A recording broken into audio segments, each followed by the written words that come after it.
کسی دور دراز کے گاؤں میں ایک بوڑھا اپنے نوجوان بیٹے کے ساتھ رہتا تھا۔ ان کا ایک پرانا سا مکان تھا اور ایک کمرے میں باپ اور بیٹا رہتے تھے اور دوسرے کمرے کو استبل بنایا ہوا تھا۔ اس استبل میں ان کا گھوڑا رہتا تھا۔ یہ گھوڑا بڑا ہی شاندار اور نہایت اعلیٰ نسل کا تھا۔ بہت پہلے بوڑھے کسان کے ہاتھ ایک گھوڑے کا بچہ لگا۔ اس نے باپ کی طرح اسے پالا۔ بڑا ہو کر اس گھوڑے کی خوبصورتی کی دھوم مچ گئی۔ دور دور سے لوگ اسے دیکھنے آتے۔ گاؤں کے رئیس نے اسے دیکھا تو پہلی ہی نظر میں فریفتہ ہو گیا۔ اس نے بوڑھے کو بلا کر منہ مانگی قیمت کی پیشکش کی، مگر کسان نے معذرت کرتے ہوئے کہا کہ وہ گھوڑا نہیں، میرا بیٹا ہے۔ اپنی اولاد کو کوئی فروخت نہیں کرتا۔ اور بھی بہت سارے لوگوں نے اسے خریدنے کی کوشش کی، لیکن سب کے سب ناکام رہے۔ گاؤں کے کچھ سمجھدار لوگوں نے اس بوڑھے کو سمجھایا کہ تم غریب آدمی ہو، ایسے اعلیٰ گھوڑے کو کتنی دیر تک سنبھال کر رکھو گے؟ اچھی قیمت مل رہی ہے، اسے بیچ ڈالو، کہیں ایسا نہ ہو کہ کوئی یہ گھوڑا چرا کر لے جائے۔ ہر مشورے کے جواب میں وہ بابا جی مسکرا دیتے اور بس بات یوں ہی ختم ہو جاتی۔ ایک دن وہ بوڑھا کسان اور اس کا بیٹا حسب معمول صبح اٹھے تو دیکھا کہ ساتھ والے کمرے کا دروازہ کھلا ہے اور گھوڑا غائب ہے۔ پریشان ہو کر آس پاس دیکھا مگر کوئی سراغ نہ ملا۔ بستی والوں کو پتہ چلا تو وہ افسوس کرنے آئے۔ جن لوگوں نے گھوڑا بیچنے کا مشورہ دیا تھا انہوں نے فوراً طعنہ دیا کہ تمہیں سمجھایا تو تھا کہ گھوڑا بیچ دو، اس وقت نہیں مانے۔ اب یہ تمہاری بدقسمتی ہے کہ بغیر کچھ لیے گھوڑا ہی گنوا بیٹھے۔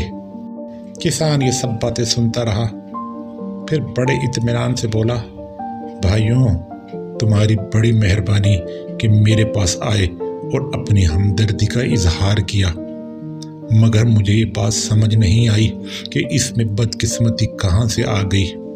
یہ درست ہے کہ میرے پاس گھوڑا تھا جو مجھے اپنی اولاد کی طرح عزیز تھا۔ آج صبح وہ گھوڑا اپنی کمرے سے غائب ہے۔ اس حد تک تو یہ بات درست ہے، مگر اس کے بارے میں ابھی سے یہ کیسے طے کر لیا گیا کہ یہ بدقسمتی ہے؟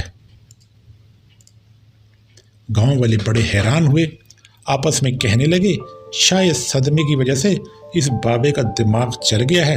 یہ بدقسمتی نہیں تو اور کیا ہے کہ اتنی مالیت کا گھوڑا چوری ہو گیا۔ بڑبڑاتے ہوئے سب لوگ واپس چلے گئے۔ 2-3 دن بعد اچانک وہ گھوڑا واپس آ گیا اور وہ اپنے ساتھ جنگل سے صحت مند اعلیٰ نسل کے 21 نوجوان گھوڑے بھی لے آیا۔ گاؤں میں تو دھوم مچ گئی۔ لوگ آ کر اس بوڑھے کسان کو مبارکباد دینے لگے۔ انہوں نے اعتراف کیا کہ ہم اس روز غلط بات کر رہے تھے۔ گھوڑے کا چلا جانا بدقسمتی نہیں تھی، اصل میں تو تمہاری خوش قسمتی تھی۔ آج پورے 21 گھوڑے تمہارے گھر آ گئے ہیں۔ کسان نے حیرت سے یہ سب تبصرے سنے اور پھر کہا، بھائیوں، مجھے ایک بار پھر تمہاری باتوں کی سمجھ نہیں آئی۔ میرا گھوڑا واپس آ گیا۔ یہ درست ہے کہ وہ 21 گھوڑے ساتھ لے کر آیا ہے، مگر اس میں خوش قسمتی کی کیا بات ہے؟ گاؤں والے یہ سن کر اپنا سا منہ لے کر رہ گئے۔ چند دن گزرے تھے کہ کسان کا بیٹا ان جنگلی گھوڑوں کو سدھانے کی کوشش میں مصروف تھا۔ ایک دن ایک سرکش گھوڑے نے اسے ایسی پٹخنی دی کہ اس کی ٹانگ ہی ٹوٹ گئی۔ طبیب نے دیکھا اور 3 مہینوں کے لیے بستر پر آرام کرنے کی ہدایت کی۔ ایک بار پھر پورا گاؤں امڑ آیا۔ ہر ایک نے بوڑھے کے ساتھ ہمدردی کی۔ چند ایک نے صاف گوئی کے ساتھ اعتراف کیا کہ بابا جی، آپ ٹھیک ہی کہتے تھے، ان 21 گھوڑوں کا آنا خوش قسمتی نہیں بلکہ در حقیقت بدقسمتی کا اشارہ تھا۔